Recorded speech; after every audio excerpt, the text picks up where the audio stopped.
तो गाइज मेरा नाम है हेमंत सिंह। मैं आपका स्वागत करता हूं आपके अपने यूट्यूब चैनल कांति एकेडमी और हारे के सहारा बैच में। तो आज की इस वीडियो में बात करेंगे यूनिट नंबर 5 के बारे में। तो हमने यूनिट नंबर 4 जो है पिछली वीडियो में समाप्त कर दिया था।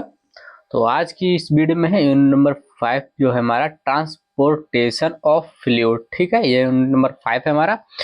तो हमने यूनिट नंबर 4 की जो कुछ वीडियोज थी वाल्व की और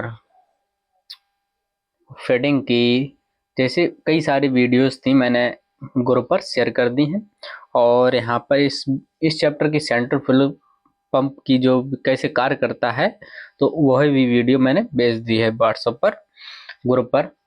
और जैसे मॉस में आपका जॉ क्रशर हो गया, बाल मिल हो गया है, इस सब की वीडियो मैंने व्हाट्सएप ग्रुप पर भेज दी। अगर आप मेरे व्हाट्सएप ग्रुप पर नहीं जुड़े हैं तो बहुत कुछ मिस कर रहे हैं, तो जल्द से जल्द व्हाट्सएप पर जुड़ जाइए।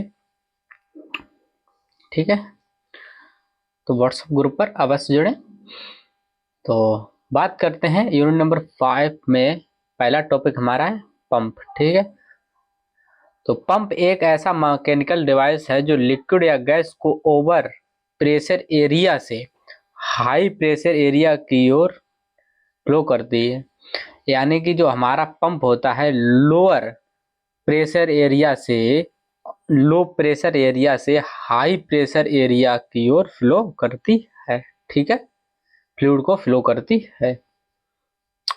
अब बात करते हैं, दूसरा टॉपिक है क्लासिफिकेशन ऑफ फ्लूइड। ठीक है, तो पंप को उनके वर्किंग प्रिंसिपल के आधार पर दो वर्गों में बांटा गया, पॉजिटिव और डायनेमिक पंप। ठीक है, पॉजिटिव डिस्प्लेसमेंट पंप और दूसरा dynamic pump. Positive displacement pump में दो प्रकार की होती हैं, रेसिप्रोकेटिंग पंप और रोटरी पंप। ठीक है, और डायनेमिक पंप तीन प्रकार के होते हैं, centrifugal pump, axial pump, mixed pump. ठीक है, तो आज की इस वीडियो में हमारे सिलेबस में ओनली सेंट्रीफ्यूगल पंप है।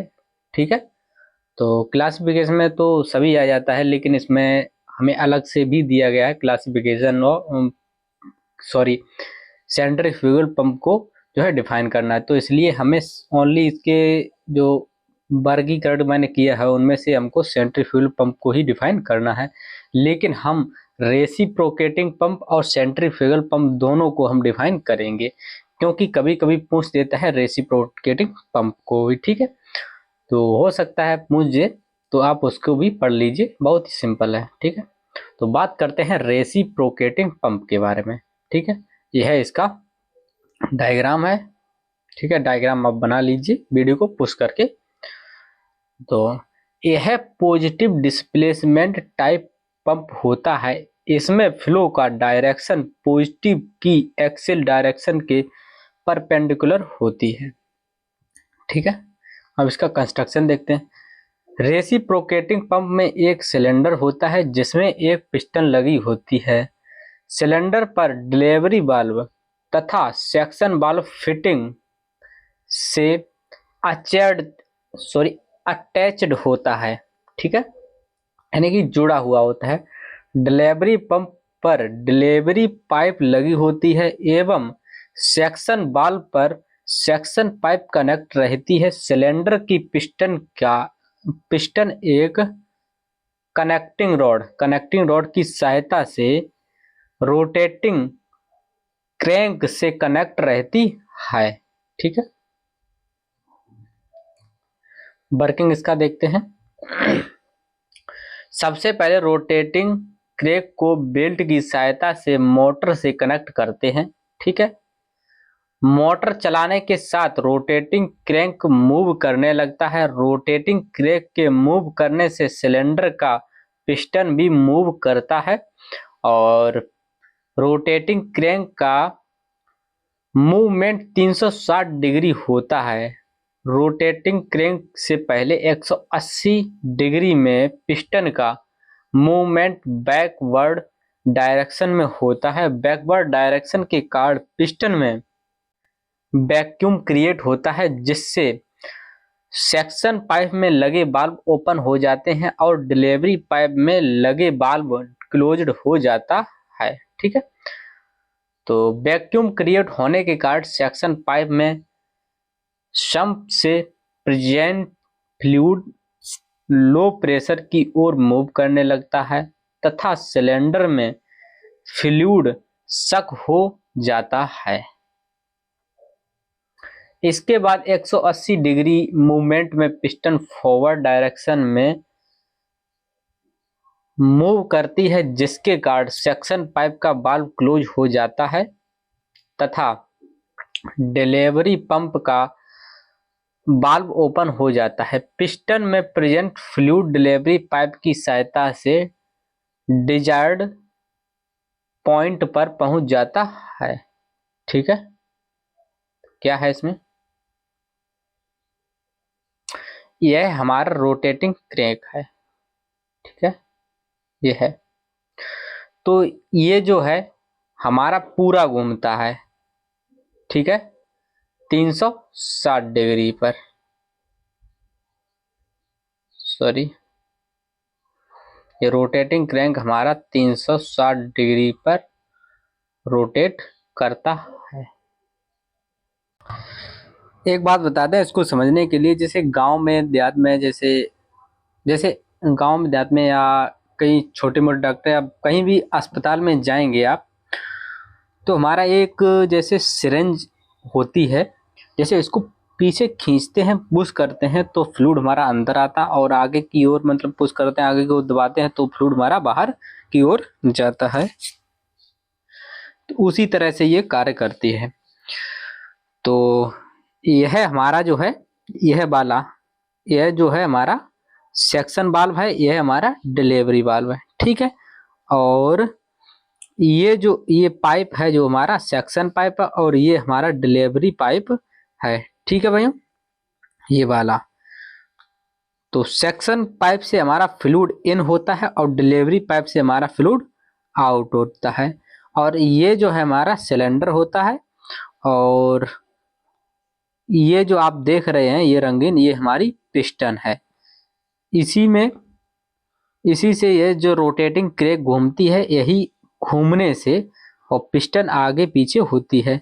360 डिग्री पर जब 180 डिग्री पर आएगी तो यहाँ पर आ जाएगी। ठीक है, जब 180 डिग्री पर घूमेगी तो पिस्टन यहाँ पर आ जाएगी, 360 पर यहाँ पर पहुंच जाएगी। ठीक है, तो यानी कि 360 डिग्री पर यह एक चक्कर लगाती है।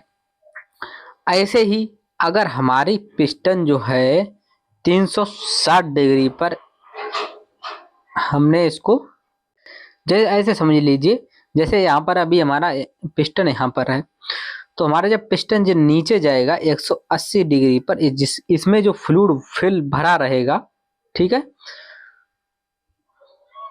वह डिलीवरी पाइप से बाहर निकल जाएगा। और जब हम वापस इसको ले जाएंगे,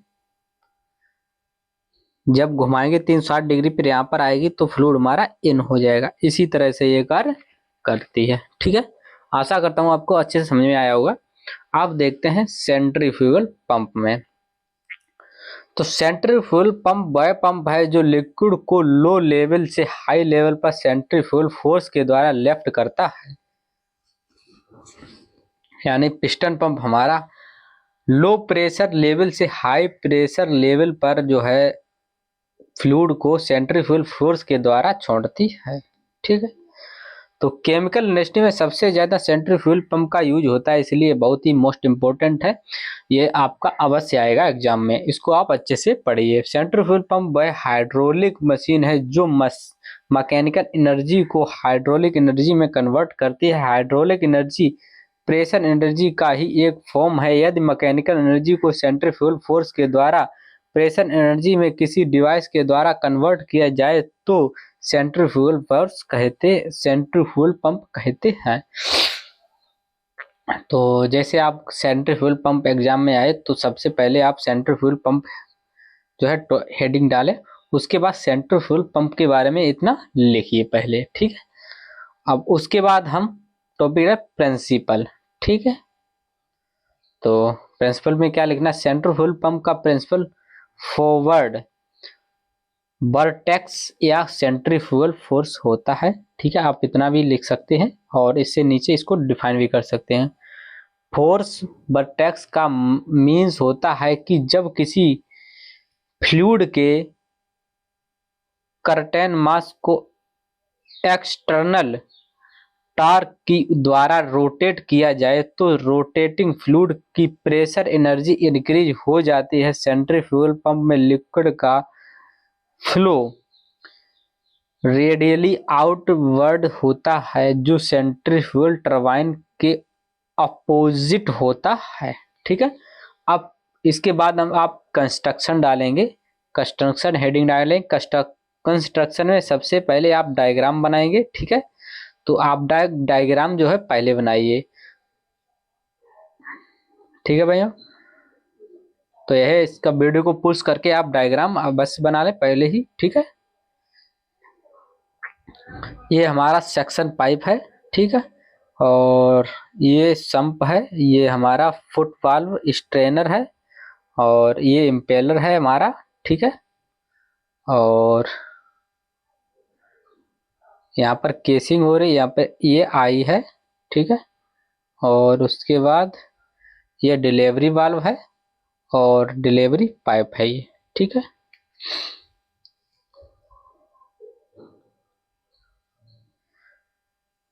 अब इसका कंस्ट्रक्शन हम डिफाइन करेंगे। सेंट्रीफ्यूगल पंप में निम्न पार्ट होते हैं, जैसे impeller, casing, section pipe with foot valve and strainer, delivery pipe. ठीक है, और डिलीवरी पाइप, ये 4 होते हैं, 1 2 3 4। ठीक है, तो सबसे पहले हम फर्स्ट नंबर इम्पेलर को हम डिफाइन करेंगे। ठीक है, तो सेंट्रीफ्यूगल पंप में इम्पेलर रोटेटिंग डिवाइस होती है। जो इम्पेलर हमारी होती है रोटेटिंग यानी कि घूमती है। इम्पेलर में बैकवर्ड कर्व बैन सीरीज में लगे रहते हैं। इम्पेलर इलेक्ट्रिक मोटर की शाफ्ट से कनेक्ट रहता है। पंप का हेड इम्पेलर के रोटेटिंग और वाल्व के कर्व पर डिपेंड करता है। और इसमें दूसरा है हमारा केसिंग। ठीक है, केसिंग इम्पेलर की सराउंडिंग में प्रेजेंट तथा एयर टाइट चैम्बर होता है। इस चैम्बर के द्वारा लिक्विड की काइनेटिक एनर्जी प्रेशर एनर्जी में कन्वर्ट होती है और प्रेशर हेड राइज होता है। केसिंग में डिलीवरी पाइप और सेक्शन पाइप कनेक्ट रहता है। तीसरा हमारा section pipe with foot बाल्व and strainer. Section pipe वह पाइप होता है जिसका एक सिरा पंप की आई से कनेक्ट रहता है और दूसरा सिरा वाटर के सैंप में डिप रहता है। फुट बाल्व एक नॉन रिटर्निंग बाल्व है जो सेक्शन पाइप के लोअर एंड पर फिट रहता है। यह केवल अपवर्ड डायरेक्शन या वैक्यूम होने पर ओपन या स्ट्रेनर एक स्क्रीन होती है जो मेटल की या प्लास्टिक या की बनी होती है या हो सकती है। और नेक्स्ट है हमारा, सॉरी यह दोबारा से लिख गया है। अब नेक्स्ट है डिलीवरी वाल्व। ठीक है, तो डिलीवरी पाइप वह पाइप है जिसका एक सिरा पंप के आउटलेट तथा दूसरा सिरा रिक्वायर्ड हेड पर कनेक्ट रहता है। ठीक है, ये आप देख सकते हैं। ठीक है, अब देखते हैं वर्किंग इसकी। सेंट्रीफ्यूगल पंप को स्टार्ट करने से पहले उसकी प्राइमिंग की जाती है। प्राइमिंग ऑपरेशन में suction pipe, pump casing and delivery pipe को कंप्लीटली वाटर से फिल किया जाता है। अभी प्राइमिंग शब्द को हम समझेंगे अच्छे से। ठीक है, चिंता ना करिए।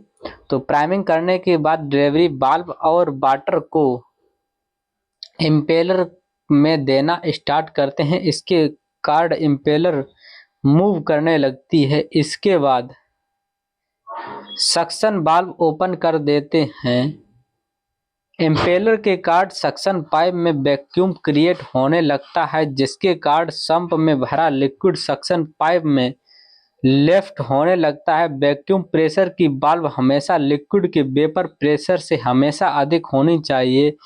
Life lift liquid suction pipe से होकर केसिंग की आई तक पहुंच जाता है। इम्पेलर के द्वारा रेडिली आउटवर्ड फ्लो होता है। इम्पेलर लिक्विड की टोटल एनर्जी में कुछ एनर्जी काइनेटिक एनर्जी फॉर्म में इंट्रोड्यूस करता है, जिसके कारण लिक्विड की काइनेटिक एनर्जी इंक्रीज हो जाती है। इम्पेलर से होकर यह फ्लूइड केसिंग से टकराता है और काइनेटिक एनर्जी प्रेशर एनर्जी में कन्वर्ट हो जाती है।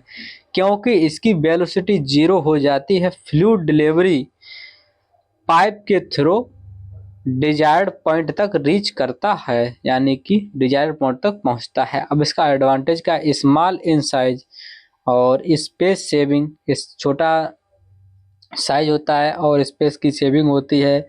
लो लेस कैपिटल कॉस्ट होती है इसकी, ठीक है, कम कॉस्ट लगती है और मेंटेनेंस के लिए इजी होता है, इजी फॉर मेंटेनेंस। और बाद में able to work medium to low head and low viscous fluid, ठीक है, और डील विद लार्ज वॉल्यूम। अब डिसएडवांटेज इसके क्या क्या है? यह पंप लो इफिशियंसी पर ऑपरेट करते हैं, ठीक है। इस पंप के द्वारा वेरी हाई वेलोसिटी फ्लूइड को ट्रांसपोर्ट नहीं करते। इस तीसरा हमारा इसको प्राइमिंग की आवश्यकता होती है। और नेक्स्ट है can not be able to work high head, ठीक है। तो नेक्स्ट है हमारा इंस्टॉलेशन ऑफ सेंट्रीफ्यूगल पंप में हमारा सिलेबस के अनुसार टॉपिक दिया गया है पहला स्ट्रेनर, ठीक है। तो स्ट्रेनर एक फिल्टरिंग डिवाइस है जो सक्शन पाइप में लगाया जाता है ताकि पानी के साथ आने वाले सॉलिड पार्टिकल, डस्ट, लीव्स या स्टोन पीसेस पंप के अंदर ना जा सकें। यह पंप को डैमेज या चोकिंग होने से बचाता है। स्ट्रेनर का आप कितना अच्छे से काम है ये भी। अब नेक्स्ट है हमारा वाल्व, ठीक है। तो वाल्व एक ऐसा मैकेनिकल डिवाइस है जो किसी फ्लूइड के फ्लो को कंट्रोल, ओपन या क्लोज करने के काम आता है, ठीक है। तो वाल्व हमारा फ्लूइड को कंट्रोल करता है, ओपन या क्लोज करने का काम आता है। पंप सिस्टम में अलग अलग प्रकार के वाल्व लगाए जाते हैं, जैसे गेट वाल्व तो फ्लो को स्टार्ट या स्टॉप करने के लिए गेट वाल्व का यूज करते हैं। और ग्लोब वाल्व का फ्लूइड की क्वालिटी को कंट्रोल करने के लिए, फ्लूइड की क्वांटिटी को कंट्रोल, यानी कि उसकी मात्रा को कंट्रोल करने के लिए। और बटरफ्लाई वाल्व और लार्ज साइज पाइपलाइन में फ्लो को कंट्रोल करने के लिए बटर वाल्व का यूज करते हैं। तो जैसे हमने कल वीडियो मैंने भेजी थी व्हाट्सएप ग्रुप पर, तो इसमें तीनों वाल्व को अच्छे से वर्क करते हुए दिखाया गया है, वो आप देख लेंगे, बहुत अच्छे से समझ जाएंगे, ठीक है।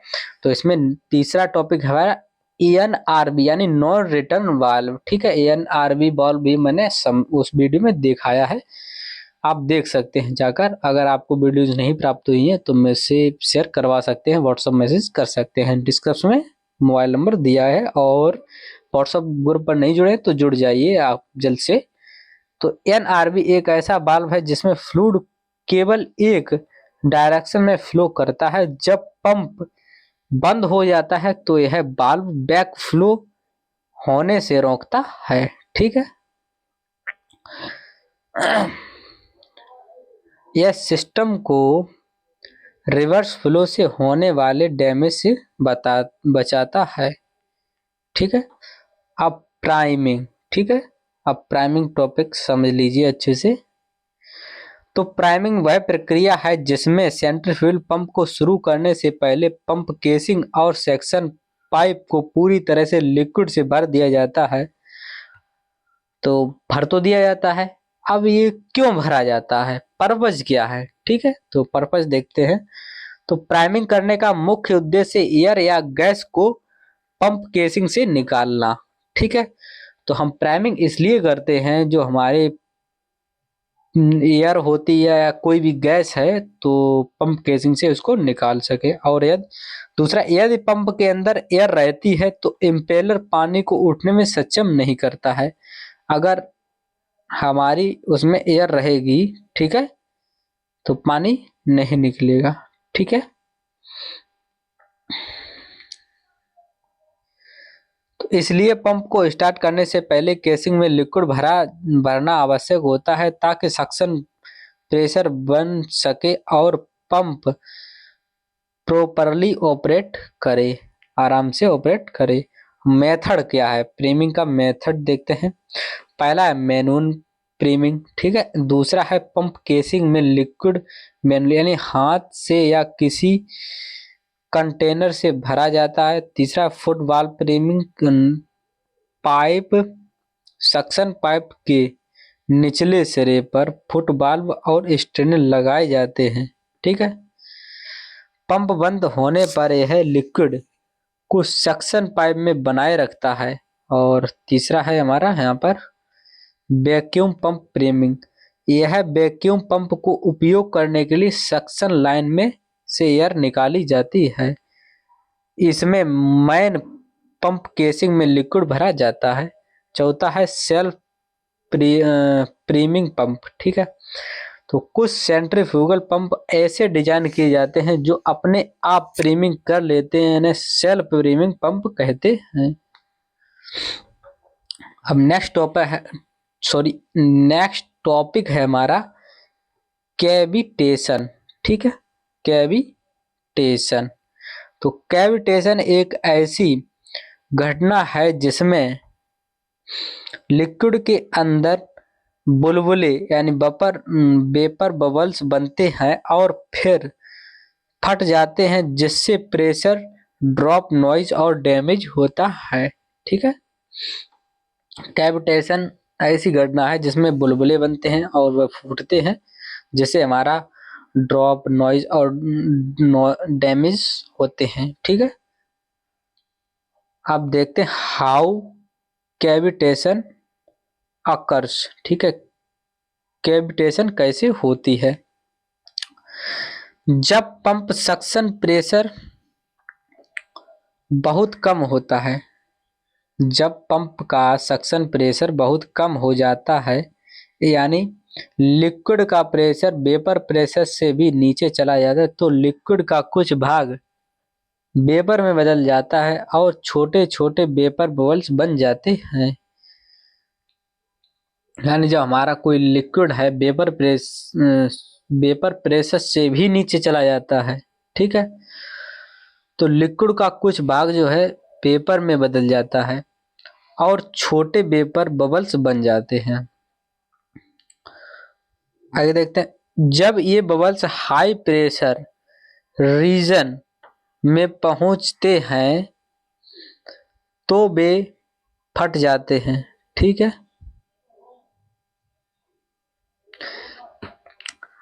फट जाते, थोड़ा शब्द अजीब है, तो यहाँ पर आप कोलैप्स लिखेंगे। ठीक है, कोलैप्स माने फूटना या फटना। ठीक है, इस प्रक्रिया से शॉक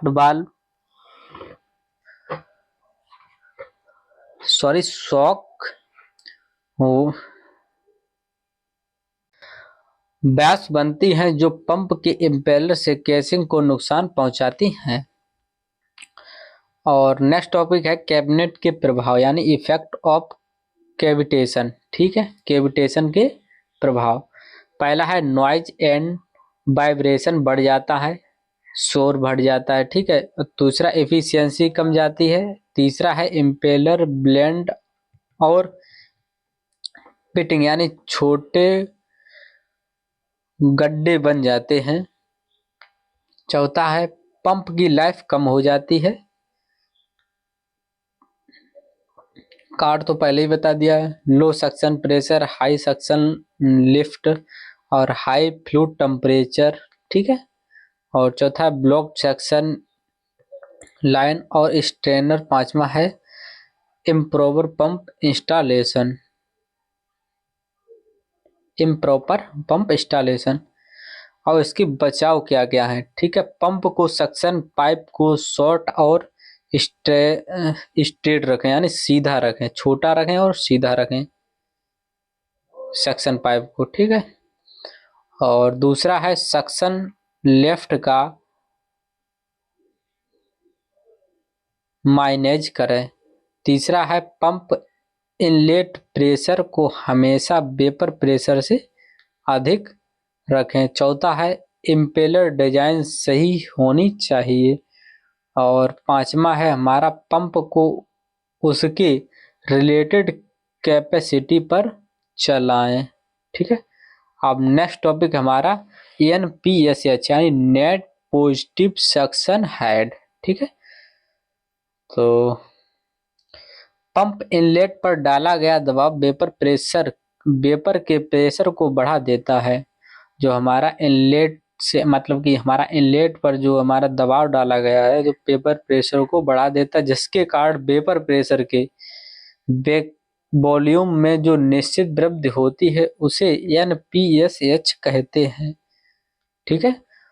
तो पंप के इनलेट पर लगाया गया दबाव बेसिक प्रेशर से कम इतना अधिक होना चाहिए कि कैविटेशन की क्रिया ना होने पाए, यानी कैविटेशन की क्रिया ना हो, ठीक है। यह आप डायग्राम बना लीजिए, ठीक है भाइयों।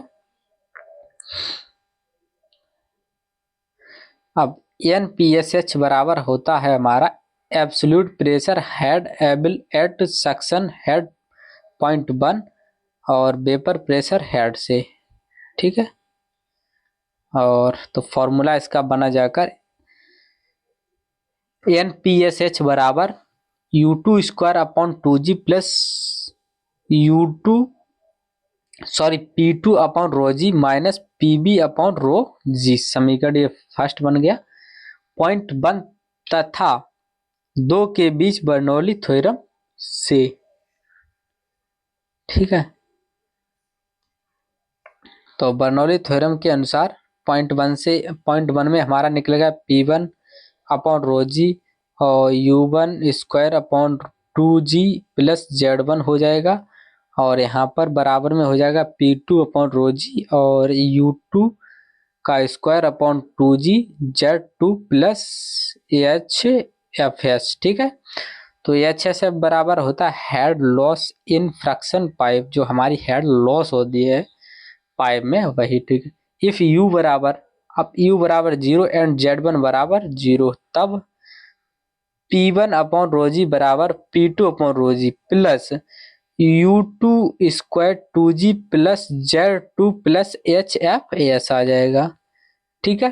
तो यहाँ पर हमारा U2 square 2 rho g plus P2 upon rho g बराबर हो जाएगा हमारा, बराबर होगा P1 rho g minus Z2 minus HFS। समीकरण हमारा 2 बन जाएगा। अब हम समीकरण 1 से, तो समीकरण 1 से हमारा यहाँ पर बाद में निकल के आएगा NPSH बराबर होता है माइनस का P1 2G माइनस PB रो g minus Z2 minus HFS, ठीक है। जहां हमारा P एंड B रो जी है वेपर प्रेशर हेड है, ठीक है। तो आज के लिए इतना ही, तो मिलते हैं नेक्स्ट वीडियो में। और नेक्स्ट वीडियो हमारा यह चैप्टर खत्म हो जाएगा, समाप्त हो जाएगा। उसके बाद हम थर्मोडायनेमिक्स की तरफ बढ़ेंगे। उसके बाद थर्मोडायनेमिक्स ज़्यादा दिन नहीं लगाएंगे, जल्द से जल्द खत्म कर देंगे, ठीक है भाई। क्योंकि आपके एग्जाम भी आ रहे हैं, आपको तैयारी भी करनी है। मैं आपको मोस्ट इम्पोर्टेंट क्वेश्चन बनाकर दे दूंगा जल्द से जल्द, ठीक है। तो मिलते हैं नेक्स्ट वीडियो में, तब तक के लिए बाय। अगर आप मेरे व्हाट्सएप ग्रुप पर नहीं जुड़े हैं तो जुड़ जाइए। चैनल को अगर सब्सक्राइब नहीं किया है तो सब्सक्राइब अवश्य करना है।